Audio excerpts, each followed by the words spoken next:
Magandang buhay mga mag-aaral ng Pampanga High School at sa mga magulang na nakatutok sa ating virtual orientation. Sa darating na August 22 ay muli na naman tayong magkikita para sa unang araw ng pagbubukas ng taong panuruan 2022 to 2023. Layunin ng ating virtual orientation for parents and students ang magbigay ng mga makabuluhang impormasyon upang lubos na mapaghandaan ang pagpasok ng ating mga mag-aaral sa paaralan. Inaanyayahan ko ang bawat isa na samahan kaming umawit ng makabayang awitin na susundan ng panalangin at pag-awit sa PHS hymn.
Ama namin, pakinggan mo po ang pagtawag namin sa iyong banal na pangalan. Basbasan mo po ang aming pagtitipon at kami kaluguran mo sa araw na ito. Pagyamanin mo po, Panginoon, at maging nakaayon sa iyong kalooban ang aming pagkikita-kita mula sa simula hanggang katapusan. Masalamin nawa namin ang layunin mong dakila sa aming buhay at may sagawa namin ngayon ang aming mga gawain na may kabutihan at pag-ibig sa aming kapwa.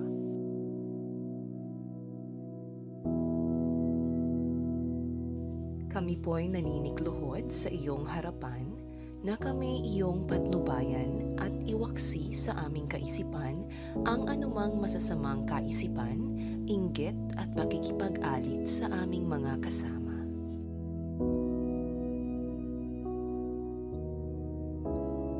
Bigyan mo kami ng sapat na lakas at katalinuhan upang maibahagi naman namin ang aming makakaya sa aming mga kasama sa pagtitipon na ito.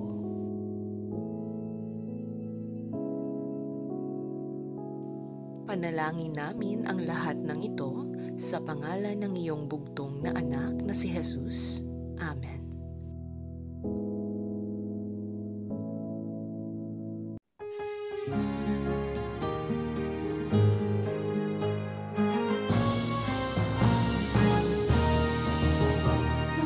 Sulat king kasalesayan, kete sale ni kapampangan, malukha mong pegumpisan, ke kang paintungunan. Mumuna at manimuna ka, king pamagbayong panagimpan. Wit kapi pag-aralan ni pagmaragulat pasinta. Tiro mo king maging maya, may maling matena ka, kambeding nalaturumi, nibuking kelingan. Mata sa pipag-aralan, tiglabwat kapampangan, sidwan na kaning kabyasnan, santong anding pagtas at maglala. Tanan na kaning balik ko, Nangalding pipumpunan ko, pinanariking asbagan, karinan ni kuyagnan, Pampanga High School.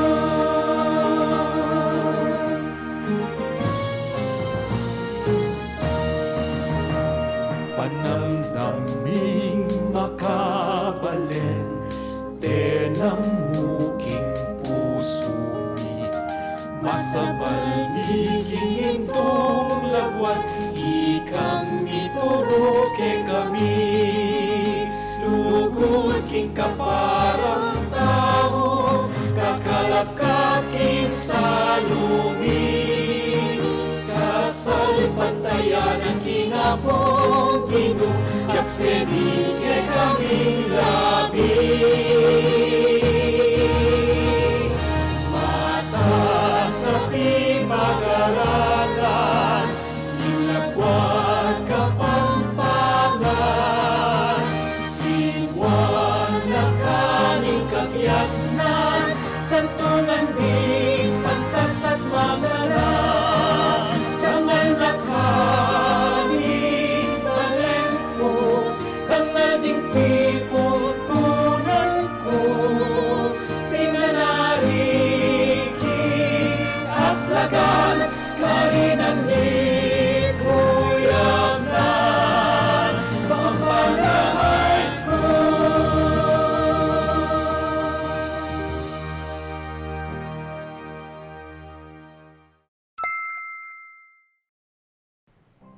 Hindi na iba sa atin na ang bumubuo ng Pampanga High School ay masigasig sa paghahanda sa pagbubukas hanggang sa pagtatapos ng taong panuruan upang mapanatili ang maayos at ligtas na edukasyon ng ating mga mag-aaral. Lahat ng ito ay magiging matagumpay sa tulong ng ating mga stakeholders, higit sa lahat sa tulong ninyo mga magulang. upang formal na i-welcome ang mga mag-aaral at magulang sa darating na taong panuruang 2022 to 2023 at magbigay ng update sa mga nakamit ng ating paaralan sa mga nakaraang taong panuruan, pakinggan po natin ang ating mahal na punong guro, Mrs. Lynn M. Esquera, para sa kanyang welcome remarks and State of the School address. Dear head teachers, unit heads, and non-teaching personnel, our hard-working teachers, supportive partners, our parents, and dearest students, a pleasant day to you all. This momentous activity is as important as the school year 2021-2022 and school year 2022-2023 because we will celebrate the importance of being a team player, which is an integral part to survival as well as to success. We have 3 reasons to celebrate in this virtual gathering. First, we must be grateful and thankful for all the blessings that we have received in the midst of adversity. Be thankful for the teamwork and collaboration that PHS team has in achieving greater outcomes. In delivering quality education for school year 2021-2022, as would be presented in a while through our accomplishment in this State of the School address. Second, now is the day to express gratitude to our stakeholders. We have to recognize and appreciate the excellent service of our team members. My warmest greetings and congratulations to you all. Third, we must be both mindful and appreciative of the opportunity to interact, communicate, and give feedbacks critical to making adjustments on the fly as we conduct our parents and students orientation today. Third, we must be both mindful and appreciative of the opportunity to interact, communicate, and give feedbacks critical to making adjustments on the fly as we are about to implement the Learning Recovery Plan for school year 2022-2023. As your principal, I am thankful that all of us here accepted the challenge to be part of the process and not just the outcome. I am blessed that I am with people like you. Thank you for engaging in this activity. Your involvement is highly appreciated. This is the essence of school-based management in the decentralization of decision-making authority to school officials and other stakeholders to improve school performance. Let us continue to uphold the dignity and worth of our team through shared goals and ideas, shared values and principles, shared responsibilities, shared leadership, and continuous evaluation and appraisal of performance. Excellence is never an accident. It is always the result of a strong intention, sincere effort, intelligent direction, skillful execution, and the ability to see obstacles as opportunities. Thank you, our dear stakeholders, teachers, parents, students, LGUs and NGOs, and of course, our school's division office, spearheaded by Dr. Imelda P. Macaspac, for sharing our quest for excellence by sharing your time, resources, expertise, and efforts to provide the best we can give to our students. Such rigorous and concentrated efforts and cooperation have paved the way to the significant progress that our school has accomplished, and this we are very proud of. Maraming salamat sa walang sawa ninyong pagsuporta. Kaisa at katuwang namin kayo sa tagumpay ng pagbibigay ng dekalidad na edukasyon sa ating mga mag-aaral. Congratulations everyone for choosing to attend and be part of this activity. You made the right choice dahil naniniwala tayo na may malaki tayong papel na ginagampanan sa buhay ng mga Fijians na hindi lang may angking talino, kung hindi, higit sa lahat, may positibong pananaw at may mabuting puso, magandang buhay at mabuting tao sa ating lahat. Thank you, God bless po, and keep safe always.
Beats Music.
Beats Music.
Wave Beats Music.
Maraming salamat sa ating school head na si Ma'am Lynn Esquera.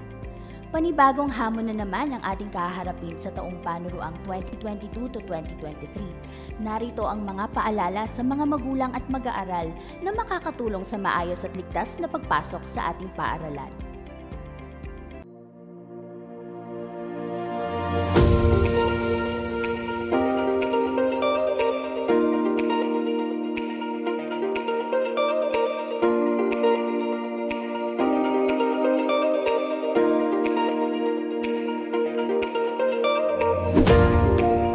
Alamang taglay ay isang yamang hindi maiaalis.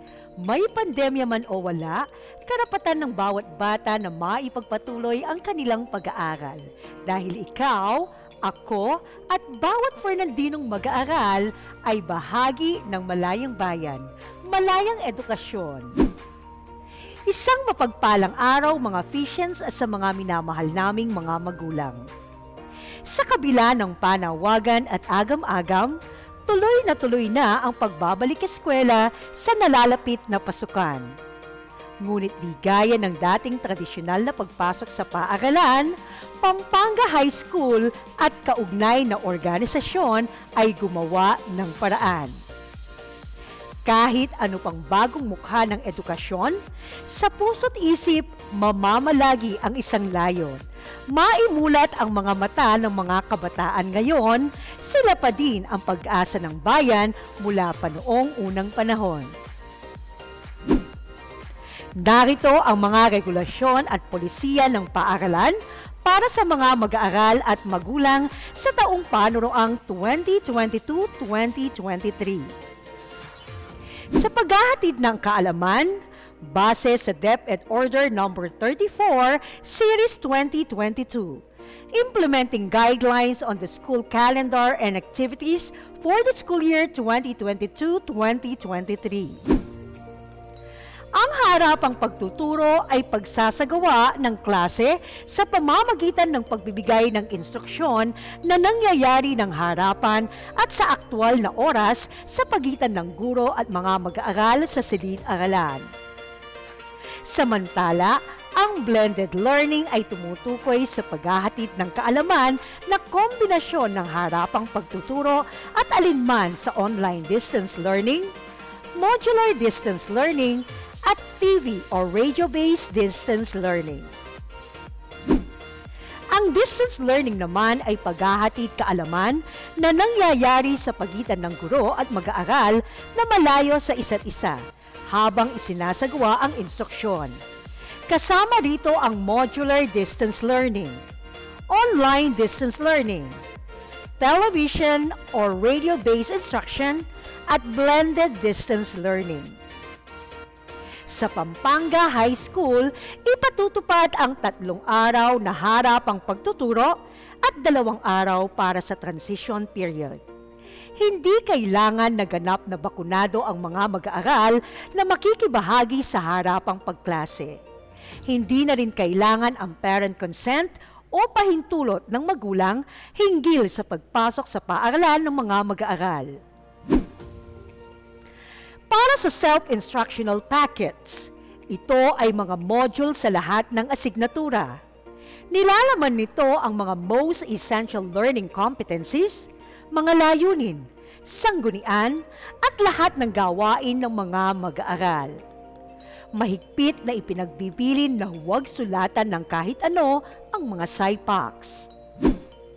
Ipamamahagi naman ang mga SIPACs at aklat sa bawat asignatura batay sa itinakdang schedule ng harapang pagtuturo.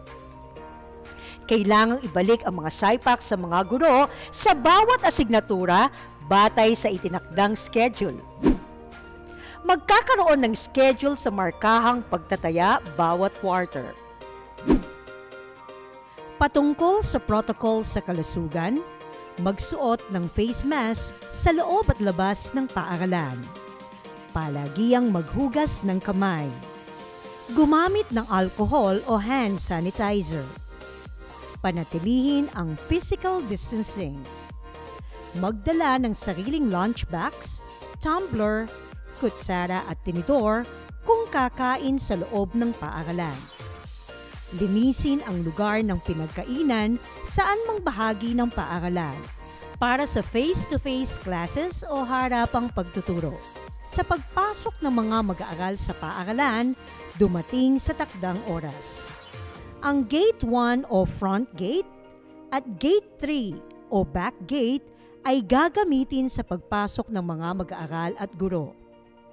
Samantalang ang Gate 2 o gate sa gilid o malapit sa PAGCOR building ay para sa paglabas ng lahat ng mga mag-aaral. Hindi papayagang makapasok sa loob ng paaralan ang mga school bus o school service. Patungkol sa ID, school uniform, proper attire and grooming. Libre ang mga identification cards o ID base sa DepEd Order No. 41, Series 2012. Ang lahat ng mga mag-aaral ay kailangang magsuot ng ID sa loob ng paaralan at tuwing sila ay pupunta rito. Ang opisyal na ID lace lamang ng paaralan ang kailangang gamitin ng mga mag-aaral. Ang pakikialam o pagbabago ng ID o anumang bagay na idinidikit ay mahigpit na ipinagbabawal. Gayon din ang pagpapahiram o pakikipagpalitan ng ID ay hindi pinahihintulutan. Kailangang sinupin ng mga mag-aaral ang kanilang ID. Kung nawala ito o nakalimutang dalhin ng mag-aaral, i-report ito kaagad sa tagapayo. Kailangan din na itala ang pangalan sa logbook ng gwardiya. Hinihikayat ang pagsusuot ng uniforme bagamat at hindi naman ito sa pilitan. Sa mga mag-aaral na magsusuot ng uniforme ng paaralan, maaaring gamitin ang mga sumusunod. Para sa junior high school, ang uniforme ng mga lalaki ay puting polo, walang anumang kulay na kombinasyon, may school monogram o logo, itim na pantalon at itim na sapatos na may puting medyas at ID. Ang uniforme ng mga babae ay puting blusa, walang anumang kulay na kombinasyon, na may monogram o logo, dilaw na pleated na palda, 2 hanggang 3 pulgada mula sa baba ng tuhod at itim na sapatos na may puting medyas at ID. Para sa senior high school, ang uniforme ng mga lalaki ay puting polo, walang anumang kulay na kombinasyon, may school monogram o logo, itim na pantalon at itim na sapatos na may puting medyas at ID. Ang uniforme ng mga babae ay puting blusa, walang anumang kulay na kombinasyon, na may monogram at logo at dilaw na kurbata, dilaw na pleated na palda, 2 hanggang 3 pulgada mula sa baba ng tuhod, at itim na sapatos na may puting medyas at ID. Ang PE uniform ay mabibili sa PHS Cooperative Store. Ang PE t-shirt ay may logo at ang kulay ng logo ay depende sa baitang na kinabibilangan at jogging pants para sa junior high school ay black at para sa senior high school ay gray naman. Gayunpaman, ang pagsusuot ng PE uniform ay optional lamang o kusa. Anumang puting t-shirt at pantalon, maliban sa tattered or ripped pants, ay maaaring isuot sa paaralan. Hinihikayat ang pagkakaroon ng gupit na malinis, disente at mukhang kagalang-galang. Para sa mga lalaki, iwasan ang pagsusuot ng hapit na pantalon, slacks at hapit na polo at damit na pantulog. Ang pagsusuot ng malalaking hikaw o sombrero, bandana at mga palamuti. Ang magpahaba ng buhok, kinulay na buhok at tattoo. Ang paggamit ng makeup kung hindi naman kailangan, at ang pagkakaroon ng iba't ibang kulay ng kuko. Para sa mga babae, iwasan ang sumusunod. Ang pagsusuot ng maikling palda, shorts at hapit na blusa. Ang pagsusuot ng sombrero at bandana maliban sa mga estudyanteng Muslim. Mga palamuti, malalaki at nakapalawit na mga hikaw at maraming hikaw. Ang paggamit ng makeup kung hindi naman kinakailangan at ang paglalagay ng iba't ibang kulay ng kuko.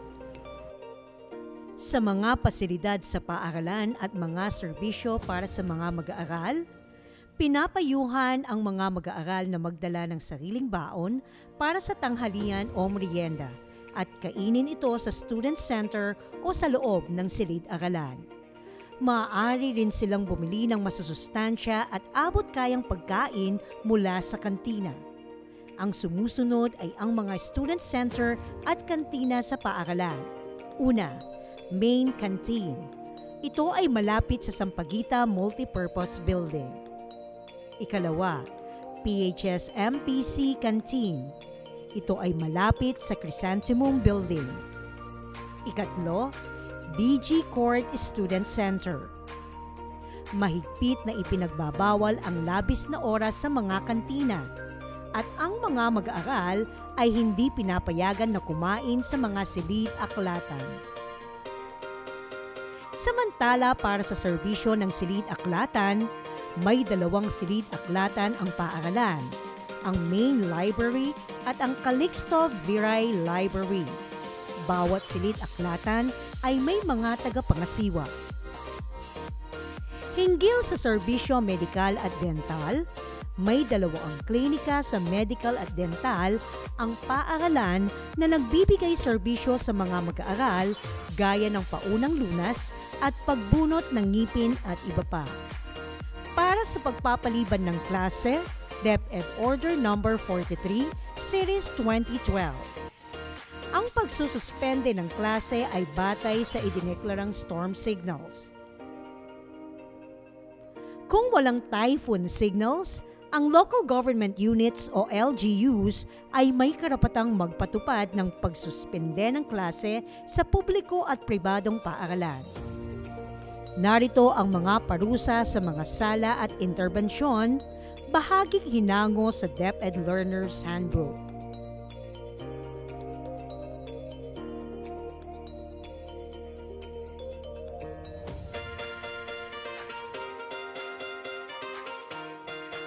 Tandaan, ang mga nabanggit na sala o paglabag ay papatawan ng karampatang disciplinary interventions. Narito ang proseso ng interbensyon.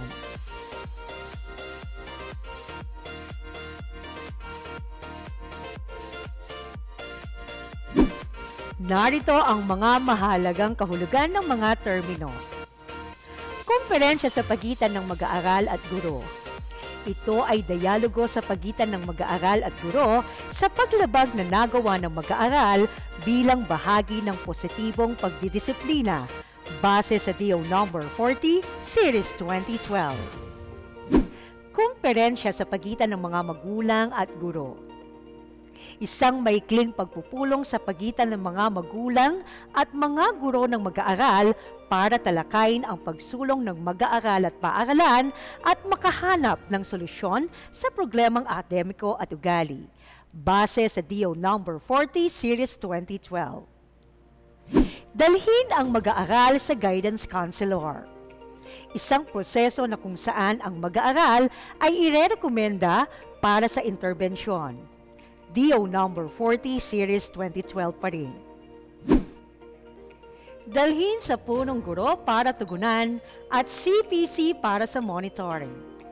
Kung patuloy na mamamayani ang problema sa kabila ng pagsusuri ng discipline coordinator, ang mga mag-aaral ay dadalhin sa punong guro o CPC para sa posibleng interbensyon at pagtugon. Ang referral at pagtataya ay susunod sa proseso batay sa bawat seksyon sa 22 of DO number 40, Series 2012, pahina 32. Dadalhin sa ibang ahensya ng pamahalaan para sa posibleng pagtugon. Ang referral at pagtataya ay susunod sa proseso ng Section 22 of DO number 40, Series 2012, DO 18, Series 2015, Section 13, Chapter 1, RA 9344. Karapatan sa tamang proseso. Sa lahat ng kaso na kung saan ang parusa ay ipapataw sa mag-aaral, ang sumusunod ay pinakamababang pangangailangan sa tamang proseso at dapat sundin. Ipabatid sa mga mag-aaral at mga magulang ang reklamo sa pamamagitan ng sulat. Bigyan ng pagkakataon ang mag-aaral na sagutin ng pasulat ang reklamo sa gabay ng mga magulang o tagagabay. Ang proseso sa pagsasagawa ng investigasyon at iba pang kaugnay na insidente ay naaayon sa Child Protection Policy. Ang pasya ng puno ng paaralan ay pasulat, nakalahad ang mga patotoo at dahilan para sa pasya. At maaaring mag-apela sa pasya ng puno ng paaralan sa Division Office, gaya ng nakalahad sa tuntunin ng kagawaran.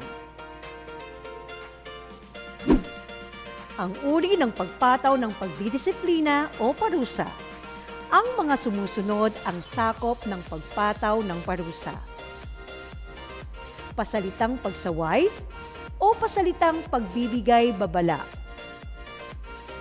Pasulat na pagsaway o pagbibigay babala na nagpapabatid sa magulang.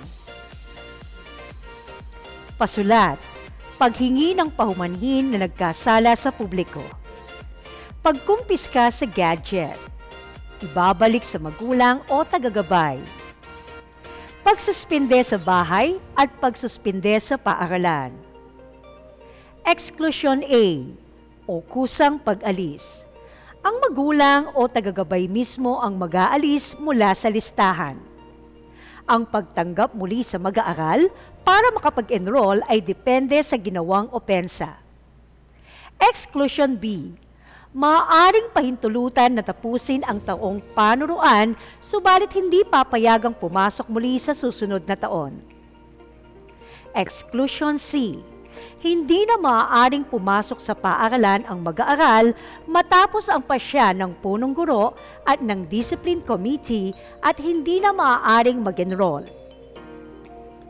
Pagpapatalsik at pagbawal sa mag-aaral na mag-enroll sa anumang paaralan publiko o pribadong paaralan man ayon sa utos ng kalihim ng kagawaran.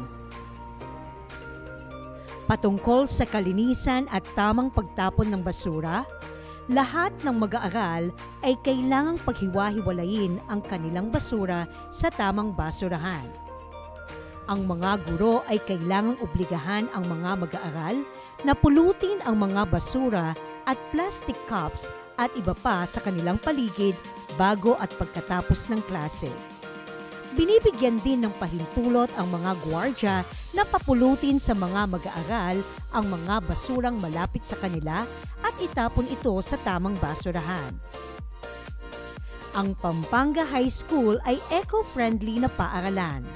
Lahat ng mga mag-aaral, mga guro at iba pang kawani ng paaralan ay kailangan ng pagbukod-bukurin ng wasto ang mga basura. Ang Clean As You Go o Clay Go ay laging ipatutupad sa lahat ng pagkakataon. Kailangang pangalagaan ng lahat ng mga mag-aaral ang mga halaman. Ang pagyapak sa mga kahon ng mga halaman at sa landscapes ay mahigpit na ipinagbabawal. Lahat ng mga palikuran ay nagagamit. Gamitin ito ng wasto. Bilang karagdagan, narito ang iba pang paalala. Lahat ng mga mag-aaral ay kailangang manatili sa loob ng paaralan ayon sa kanilang opisyal na schedule. Hindi papayagan ang mga mag-aaral na lumabas ng paaralan liban na lamang sa oras ng paglabas. Sa mga mag-aaral na nagnanais umuwi dahil sa kanilang karamdaman, ay susunduin ng mga magulang matapos isagawa ang pagsusuri at pagbibigay ng pahintulot ng nurse ng paaralan. Ang mga anunsyo ay nakapaskil sa PHS website, PHS FB page at sa mga itinalagang lugar sa paaralan. Kailangan ng pahintulot mula sa administrative officer bago ang pagpapaskil. Ang mga mag-aaral ay maaaring maging opisyal o miyembro ng dalawang organisasyon. Ang pag-charge ng telepono at iba pang gadget ay hindi pinahihintulutan sa mga mag-aaral. Ang paggamit ng telepono sa oras ng klase ay mahigpit ding ipinagbabawal maliban na lamang kung gagamitin ito sa pag-aaral, base sa DO number 83, Series 2003. Ang palikuran na malapit sa Camia Building ay inilalaan sa mga LGBTQ community. Hindi pinapayagan ang paggamit ng mga water dispensers sa loob ng silid-aralan. Sa mga mag-aaral na may bisikleta at motorbikes ay kailangang sundin ang one-way traffic scheme ng paaralan. Kailangang mabatid ng mga magulang ang section, pangalan ng advisor at schedule ng kanilang anak. Hinihikayat ang mga magulang na dumalo sa mga pagpupulong, palihan para sa mga magulang at pagkuha ng card. Hinihikayat naman ang mga magulang na obserbahan ang wastong pananamit kapag nagpupunta sa paaralan. Hindi hinihikayat ang pagsusuot ng batch shirt o club shirt kapag ang mga magulang ang gagastos. Datapwat ang mga mag-aaral ay maaaring magkaroon ng batch o club shirts kung may kusang loob na mag-i-sponsor sa mga t-shirts.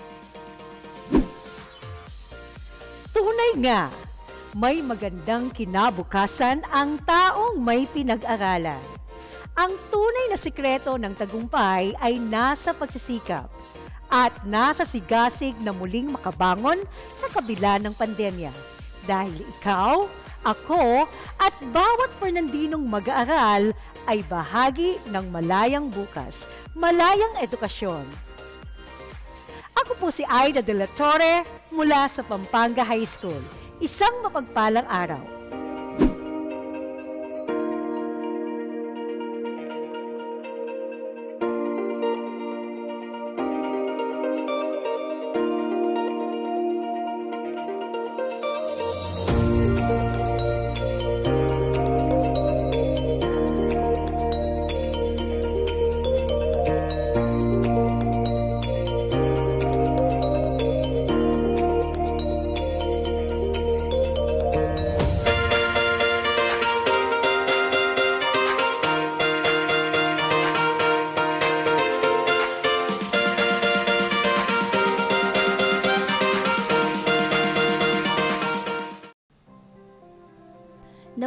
makatulong sa atin ang mga guidelines na naipresent para maging maayos ang pagpasok ng ating mga mag-aaral sa darating na August 22.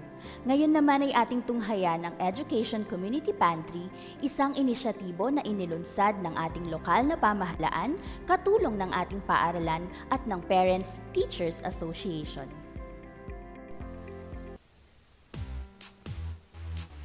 Hindi lamang sa larangan ng pangkabuhayan apektado ang maraming pamilyang Pilipino, kundi maging sa larangan ng pagkatuto ng bawat batang Pilipino. Inilunsad ng siyudad ng San Fernando ang programang Nurturing Environment and System for Thriving or NEST, isang education community pantry na naglalayon para sa isang malawakang pagtulong, pagantabay at paggabay na ang focus ay ang makapagbigay ng tulong at suporta sa ating mga mag-aaral sa pamamagitan ng pagbibigay ng educational needs gaya na lamang ng school supplies, tutorial sessions, study tips, at iba pang mga pamamaraan na mas lalong makatutulong sa pag-angat ng ating edukasyon. Dahil hindi hadlang ang pandemya sa magandang kinabukasang naghihintay sa ating mga mag-aaral. Sino-sino nga ba ang mga kalahok sa programang ito? Sa pagtutulungan ng ating school administrators, guro, magulang, at iba pang mga miyembro ng ating komunidad gaya ng barangay officials at sangguniang kabataan ay siguradong magiging mas matagumpay ang programang ito. Paano nga ba ang magiging proseso ng naturang programa?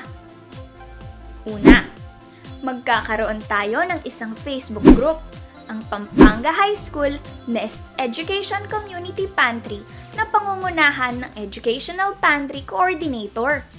Ang mga magulang, tagapangalaga at mga guro ay ia-add ng ating Educational Pantry members sa Facebook group na ito.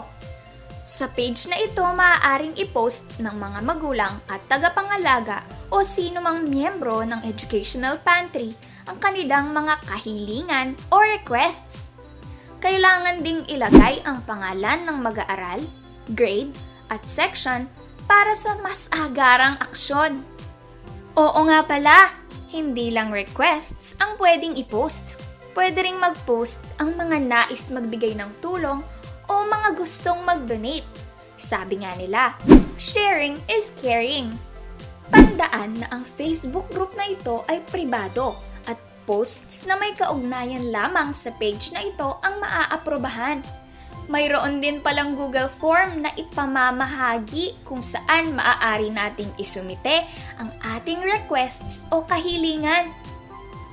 Paano naman ang mga walang internet access sa bahay? Huwag mangamba dahil merong mga nakalaang drop boxes ang ating paaralan na kung saan maaaring ihulog ng mga magulang at tagapangalaga ang kanilang requests. Sa mga nais namang mag-donate ng school supplies, maaaring ilagay ang mga ito sa tabi ng drop boxes. Maaari ring mag-donate ng mga kagamitan o cash donation kaakibat ang pagsusumite ng deed of donation form. Pangalawa, mahalaga ang ugnayan ng mga guro at ng mga magulang o tagapangalaga sa programang ito. Gamit ang video calls o chats ay ipahahayag ng mga guro ang adhikain ng programang ito sa mga magulang o tagapangalaga. Maaari ring gawin ang orientation na ito ng face-to-face kasabay ng schedule ng kuhanan ng mga module. Gaya ng nabanggit, hindi lamang mga bagay ang maaaring i-donate. Pwede ring mag-conduct ng tutorial session, study tips, at iba pang mga kagamitan sa pagkatuto gaya ng mga aklat o kaya ay gadgets. Ikatlo, ang requested needs ng ating mga magulang o tagapangalaga ay ililista ng ating NEST focal person. Ang mga coordinator naman ang mag-aayos ng mga ito. Ang advisors ng ating mga mag-aaral, guidance counselor, at iba pang mga guro ay ipaaalam sa ating mga magulang at tagapangalaga ang petsa at oras ng pamimigay ng requested needs na gaganapin sa paaralan. Sabi nga nila, it takes a village to raise a child. Kaya naman aktibo at iba yung pakikilahok ang inaasahan sa pagsasanib puwersa ng paaralan at barangay na siyang tutukoy sa pangangailangan ng bawat Fernandinong mag-aaral at kikilos upang matugunan ito sa tulong at suporta rin ng mga miyembro ng komunidad. Isang malawakang komunidad para sa isang produktibong educational community pantry ay tiyak na lilikha ng iba yung pagkilos upang maging mas magaan at madali ang pagkatuto ng bawat kabataang Fernandino. Kaya naman tandaan, magbigay ayon sa kakayahan, kumuha ayon sa pangangailangan.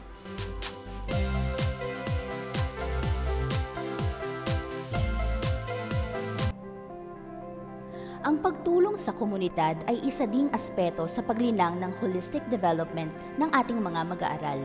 Naway naging hudyat ang Education Community Pantry na mabuksan ang mga oportunidad na makatulong sa ating kapwa para mapadali ang pagkatuto ng ating mga mag-aaral.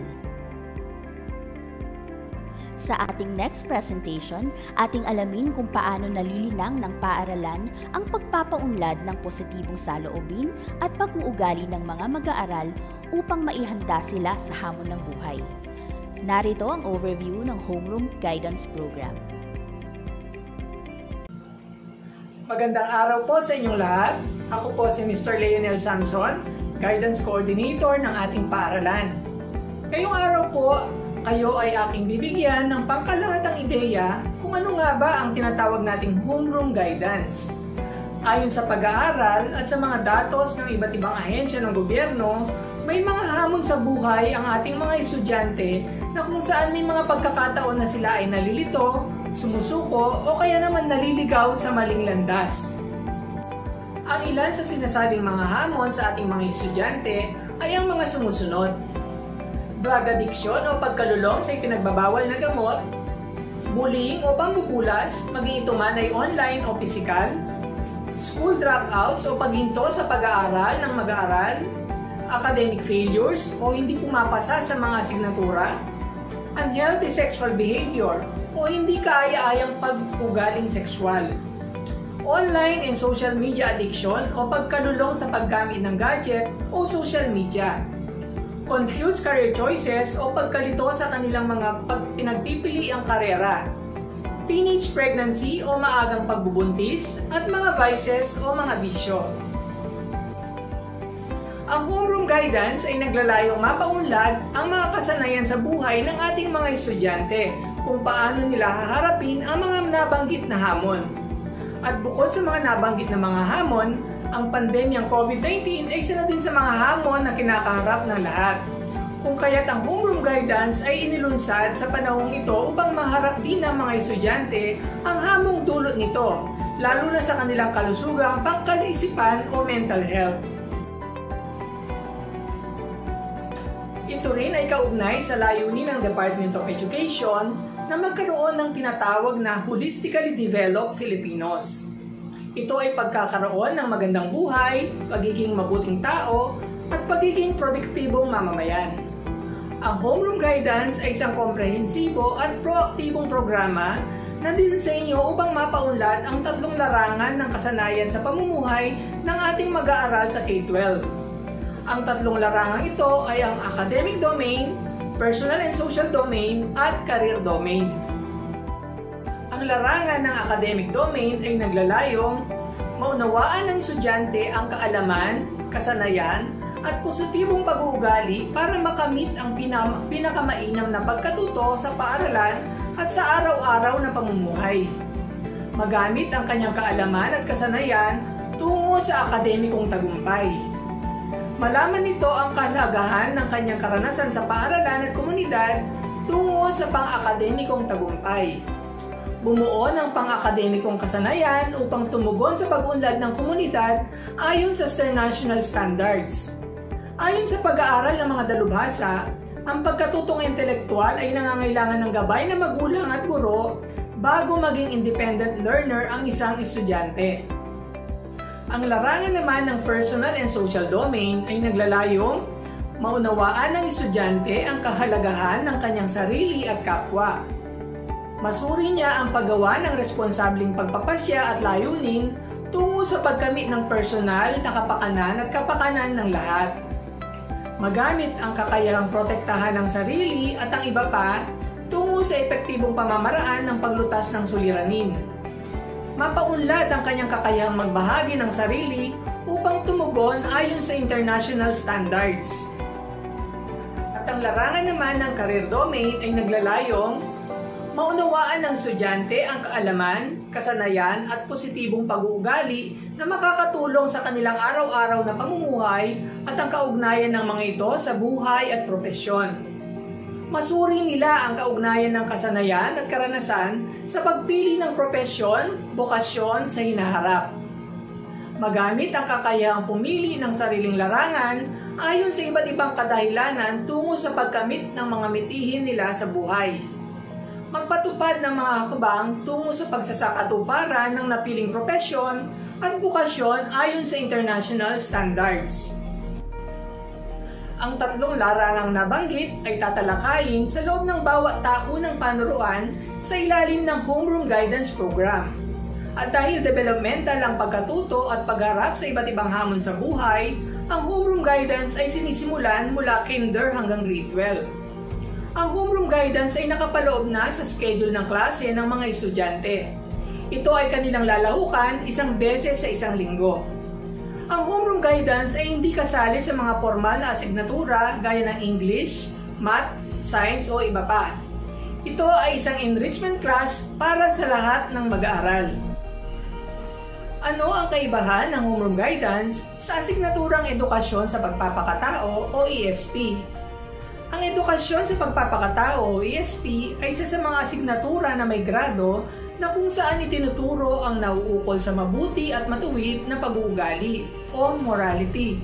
Sa kabilang banda, ang Homeroom Guidance ay hindi isang asignatura. Ito ay mga gawain na nauukol sa pagpapaunlad ng kasanayan sa buhay o life skills. Ito ay mayroong tinatawag na descriptive rating tuwing markahan. Magkakaroon pa rin ng assessment o pagtatayang gawain ang mga guro ng Homeroom Guidance na siyang iuulat tuwing Parent-Teacher Conference. Ilalakip ang resulta ng Homeroom Guidance sa report card ng bawat mag-aaral. Ito ay tinatawag na Homeroom Guidance Learners Development Assessment. Ang ating layunin na magkaroon ng magandang kinabukasan ng ating mga mag-aaral ay ating maisa sa katuparan sa ating sama-samang pagtutulungan. Kaya hinihikayat po namin kayo mga magulang na suportahan ang pagpapatupad ng Homeroom Guidance upang sama-sama nating matulungan ang mga mag-aaral na mapagtagumpayan ang anumang hamon ng buhay. Maraming salamat po at magandang buhay po sa inyong lahat. Kasama sa paghahanda na isinasagawa ng ating paaralan ay ang pagbibigay ng mga serbisyo na linililang sa kalusugang pisikal at pangkaisipan ng ating mga mag-aaral upang maitaguyod ang holistic na pag-unlad.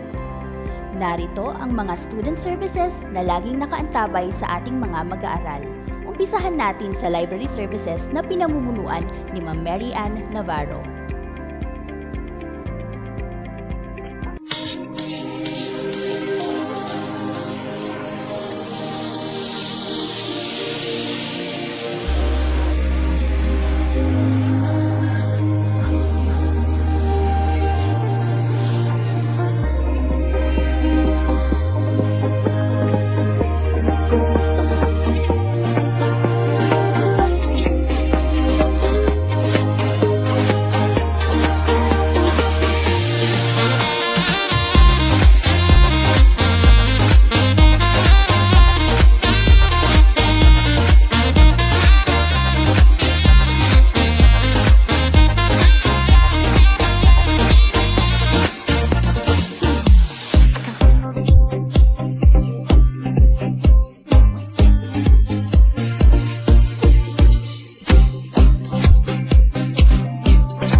safety ay kabilang sa mga factors na nakakaapekto sa pag-aaral ng ating mga anak, lalo na sa panahon ngayon ng pandemya. Sa tulong ng ating Medical and Dental Unit na pinamumunuan ni Nurse Kisa Gonzalez at Doc Ryan Gonzalez, narito ang mga paghahanda na isinasagawa at ang mga panuntunan ng PHS Medical and Dental Unit.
Mahalaga para sa ating mga magulang na mabuti ang emosyonal at mental na aspeto ng ating mga anak. Malaki ang gampanin ng mental health sa atin, lalo na't nasa gitna pa rin tayo ng krisis na dulot ng pandemya, kung saan ang karamihan sa atin ay nakakaranas ng stress, pagkabalisa, depresyon at iba pang mga mental health issues.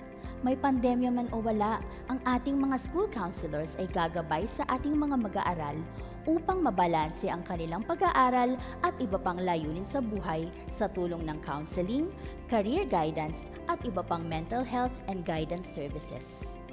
Narito ang mga serbisyo ng Guidance and Counseling Center na pinamumunuan ni Sir Leonel Samson.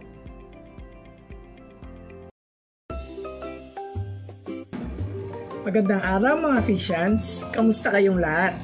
Ako nga pala si Sir Leonel Samson, ang Guidance Coordinator ng ating paaralan. Sa muling pagbubukas ng klase, kami sa Guidance and Counseling Center ay nagagalak at tayo ay magkikita na namang muli sa paaralan. Nais naming ipaalam sa inyo na kami ay laging handang tumulong at magatid ng serbisyo sa inyo sa pamamagitan ng aming mga guidance services. Ano-ano nga ba ang mga serbisyong ino-offer ng Guidance and Counseling Center? Una na rito ay ang Information Service. Ang Guidance and Counseling Center ay isa sa mga pwede niyong pagkunan ng mahalagang impormasyon na makakatulong sa inyo. Kami ay nagbibigay ng iba't ibang impormasyon sa iba't ibang pamamaraan. Mga impormasyong katulad ng school policies, stress management and mental health, anti-bullying, anti-drug awareness at marami pang iba. May mga impormasyon din tayong ibinibigay para sa mga magulang at mga guro. Ang mga ito ay binibigay namin sa pamamagitan ng infographics, videos at webinars na makikita sa ating Facebook page na PHS Guidance and Counseling Center. Kaya sa lahat ng mag-aaral, magulang o guro ng Pampanga High School, inaanyayahan namin kayo na i-like o i-follow ang ating Facebook page upang makatanggap ng mga mahalagang impormasyon kagaya ng mga nabanggit. Isa sa ating mga proyekto na maaari niyong abangan ay ang ating programang pinamagatang Tropang G sa FB, ang live talk show ng mga guidance counselors sa ating Facebook page. Dito ay magkakaroon ng talakayan tungkol sa mga napapanahong paksa na makakatulong sa mga mag-aaral, guro o magulang. Ang programa ay pangungunahan ng ating mga guidance counselors at guidance designates. Makakatuwang rin dito ang ating Student Government Officers o FASGO at ang Helping Hands Club. Kaya abangan ninyo mga Fishans ang ating mga inihandang baksa buwan-buwan. Ang mga homeroom guidance modules ay bahagi rin ng information service ng Guidance Office. Ang mga ito ay naglalayong mapaunlad ang inyong kasanayan sa buhay at kung paano haharapin ang mga hamon ng buhay na maaari ninyong maranasan. Hinihikayat namin kayo na pagtuunan ng pansin ang pagsagot sa mga ito o makilahok sa talakayan nito. Ang pangalawang service na ibinibigay natin ay ang Individual Inventory Service. Ang layunin ng Individual Inventory Service ay makakalap ng mga mahalagang impormasyon tungkol sa mag-aaral na kinakailangan upang kayo ay aming mas makilala at mas maintindihan. Makakatuwang natin sa ating Individual Inventory Service ang PROMIS o Program Re-Engineering Management Information System. Ito ang namamahala sa lahat ng impormasyon ng mag-aaral na naitatala sa paaralan. Ang mga impormasyon na inyong ibinahagi sa inyong enrollment form ay itatala sa PROMIS at ito ay mananatili na rito. Ang mga ito ay confidential at piling tao lamang ang pwedeng makakita nito na ayon sa Data Privacy Act. Ang susunod ay ang Counseling or Consultation Service. Ito ang pinakapuso ng programa ng Guidance Office. Ano nga ba ang Counseling and Consultation Service? Ito ay isang proseso na naglalayong tulungan kayong mga mag-aaral na maunawaan at tanggapin ang inyong mga sarili at magabayan kayo sa inyong kabuuang pag-unlad. Sa panahon ngayon na maraming mag-aaral ang nakakaranas ng stress o anxiety, hinihikayat namin kayo na kumonsulta o makipag-usap sa mga guidance counselors upang kayo ay matulungan sa inyong mga pinagdadaanan. Ang Guidance and Counseling Center ay may mga contact numbers na pwede nyong tawagan o i-text kung kailangan nyo ng makakausap. Kaya kung kayo ay nakakaranas ng stress o anxiety, huwag kayong mahiyang mag-text o tumawag sa ating mga contact numbers at may mga guidance counselors na nakahandang tumugon sa inyo. Maaari din kayong mag-message sa ating Facebook page, PHS Guidance and Counseling Center. Ang mga nais sumubok sa ating counseling service ay maaaring bumisita sa ating mga guidance offices o kaya naman mag-set ng appointment sa inyong mga guidance counselors. Para matulungan ang mga mag-aaral sa pagpaplano sa kanilang mga future careers, ang Guidance and Counseling Center ay nagbibigay din ng career guidance service. Ito ay naglalayong tulungan ng mga mag-aaral sa pagpili ng tamang track at strand sa senior high school o kaya naman kurso sa college. Kasali din sa ating career guidance service ang iba pang mga mag-aaral na nasa iba't ibang antas. Tayo ay nagkakaroon ng Career Awareness Month celebration taon-taon kung saan iba't ibang mga activities ang nakaschedule dito. Ilan sa mga activities na ating ginagawa tuwing Career Awareness Month ay ang ating career fair na kung saan ang ating mga partner schools or colleges and universities ay nakikipag-ugnayan sa atin upang magbigay ng mga impormasyon sa mga mag-aaral patungkol sa kanilang mga ino-offer na tracks o strands sa senior high school at mga kurso sa college.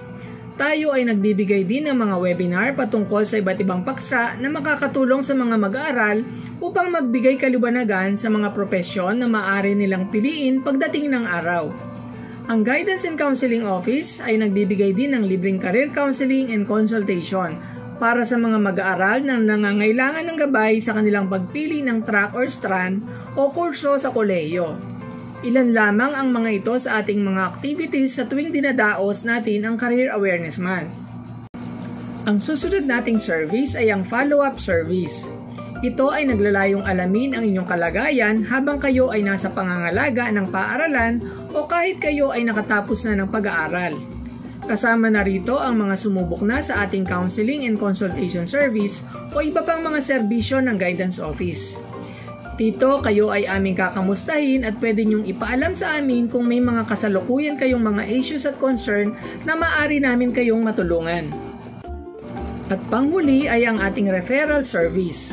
Ang referral service ay isang paraan upang mabigyan ng kaukulang tulong ang mga mag-aaral na nangangailangan ng iba pang professional na tulong na hindi na kayang ibigay ng mga guidance counselors. Depende sa tulong na inyong kailangan. Maaari din namin kayong ilapit sa mga ibang ahensya na maaaring makakatulong sa inyo. At ngayon, nais kong ipakilala sa inyo ang mga guidance counselors at guidance designates na taus-pusong handang tumulong sa inyo.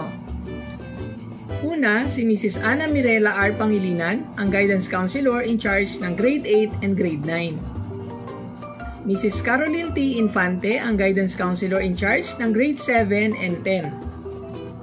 Miss Joyce Ann Singson Kembao, ang guidance counselor ng grade 11 and 12. Mayroon din tayong katuwang ng mga guidance designates sa senior high school. Mr. Jim T. Mendoza, ang guidance designate in charge ng grade 11. Mr. Maria Joseph Patrick M. Enriquez, ang guidance designate ng grade 12. At ako ang inyong lingkod, Mr. Leonel C. Samson, ang guidance coordinator ng paaralan. Ang Guidance and Counseling Center ay may katuwang din na organisasyon o club sa paaralan na maaaring makatulong sa inyo. Ito ay ang Helping Hands Club. Sa mga nais sumali dito, makipag-ugnayan lang sa mga namumuno sa nasabing club o kaya naman mag-message sa kanilang Facebook page, PHS Helping Hands Club. Mga Fishans, lagi niyong tatandaan ang mga paalalang ito sa inyo. Una, remember that it's okay not to be okay. Pero hindi okay kung mananatili kang not okay. Kaya huwag hayaang manatiling hindi okay. Pangalawa, help is always available. Don't hesitate to ask for help if you need to. Marami kayong pwedeng hingan ng tulong kung kailangan nyo ito at isa na rito ang Guidance and Counseling Center. Pangatlo, take care of yourself. Your physical and mental health is more important than anything. Maglaan ng oras para sa inyong sarili at huwag abusuhin ang inyong katawan. Again, follow our FB page and join the online support group for students. At bago ako magtapos, nais kong sabihin sa inyo mga Fishans na ang Guidance and Counseling Center ay laging handang tumulong sa inyo. Kaya't huwag kayong mag-atubiling lumapit sa amin. Laging tatandaan na help is always available. Thank you and keep safe always. Maraming salamat sa ating mga student services personnel na patuloy na pinapabuti ang mga serbisyo para sa ating mga mag-aaral. At upang mas makilala ng ating mga mag-aaral at mga magulang ang mga bumubuo ng Pampanga High School, panoorin natin ang presentation of teaching and non-teaching staff.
Sa pagtatapos ng ating programa, ating pakinggan ang FASFEC President na si Sir Ivan Salas para sa kanyang mensahe. To our dear Principal, Madam Lines Guerra, our Assistant Principal, Madam Loida Maglangke, our hardworking department and unit heads, to our PTA officers, headed by their President, Sir Albert Ochenko Jr., LGU partners, fellow teachers, my dear parents, students, other school partners, friends, magandang umaga po sa inyong lahat. Una, nais ko pong ipaabot ang aking pagkilala at malugod na pagbati sa pamunuan ng ating school, ang Pampanga High School, at sa bawat isa, mga guro, magulang, mag-aaral, pamayanan, na sa pakikipagtulungan at pakikiisa ay muli nating napagtagumpayan ang mga hamon ng panahon, challenges and struggles ng school year 2021-2022. May salute sa inyo pong lahat. Patunay na sa pagkakaisa, pagbibigayan, pagmamalasakitan sa isang adhikain para sa ating mga mag-aaral, kalakip ng ating matibay na pananampalataya sa ating lumikha ay wala tayong hindi pagtatagumpayan. Magagawa natin ang mga bagay na mabuti, makakabuti, mga bagay na inaakala nating imposible, sapagkat naniniwala tayo sa Diyos, walang imposible. At ang mga bagay na nangyayari at ating nararanasan sa kasalukuyan ay higit nitong pag-aalabin ang ating pagmamahalan, patatatagin ang ating mga kalooban tungo sa magandang kinabukasan. Sabi nga, all things work together for good for those who love God. Kung kaya't sa Diyos tayo laging umasa, sapagkat sa Diyos ay may pag-asa. Pangalawa, ang ating taus-pusong pasasalamat sa ating mga SDO CSFP officials sa pamumuno ng ating minamahal na Schools Division Superintendent, Dr. Imelda P. Macaspac, sa kanilang patnubay at gabay sa pamamagitan ng mga programang makabuluhan para sa kapakanan ng mga paaralan, sangkaguruan at mga mag-aaral. Sa ating energetic principal, Madam Lines Guerra, kasama ng ating mga department and unit heads, thank you po sa inyong dedikasyon, sipag at mahusay na pamamahala sa ating minamahal na Pampanga High School. Sa walang sawang pakikipagtulungan, pakikiisa at suporta ng ating mga parents or guardians, ng ating mga barangay officials, maraming salamat po. Sa mga kapwa ko guro, ramdam po namin ang inyong mga hinaing at hindi matatawarang sakripisyo. Salamat sa taus-pusong pagyakap sa hindi birong responsibilidad na nakaatang sa ating mga balikat at sa pagtupad ng ating mga tungkulin na may galak, na bagamat mahirap, pero kinakaya ang lahat para sa bata, para sa bayan.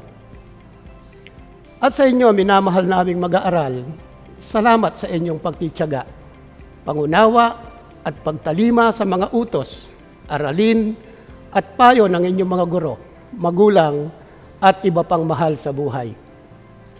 Pangatlo at panghuli, ako po at alam ko kayo rin ay naniniwala na kung paano natin napagtagumpayan ang mahigit 2 taong krisis dulot ng COVID-19 pandemic at ang kanyang patuloy na pagbabanta sa kasalukuyan, ay higit nating mapagtatagumpayan ang mga darating na hamon ng panibago at darating pang mga school year gamit ang ating pananampalataya sa Diyos, pagkakaisa, mga natutunan at karanasan sa mga nakaraan. Basta sama-sama, ikaw, ako, sila, tayo, ay iisa tungo sa isang layunin at hadikain para sa ating mga anak, para sa kanilang kinabukasan, at para sa ikaunlad ng bayan. Sa ngalan po ng Pampanga High School Faculty and Employees Club o ang inyong PASFEC, mabuhay ang Pampanga High School, mabuhay tayong lahat, maraming salamat po at magandang araw. To God be the glory. Para sa inyong mga katanungan, maaari po nating bisitahin ang ating mga official Facebook pages na naka-flash sa ating screen. Maaaring makipag-ugnayan o maging updated sa mga announcements na ipopost sa Pampanga High School Facebook page at Pampanga High School Guidance and Counseling Center Facebook page. Muli, naway nakapagbigay kami ng mga makabuluhang impormasyon upang lubos na mapaghandaan ang pagpasok ng mga mag-aaral ng Pampanga High School. Tayo po ay magkapit-bisig para sa mas ligtas na balik-aral. Ito po si Ms. Joyce, isa sa mga guidance counselor ng PHS na nagpapasalamat sa inyong patuloy na pagtitiwala sa Pampanga High School. Magandang buhay po sa inyong lahat!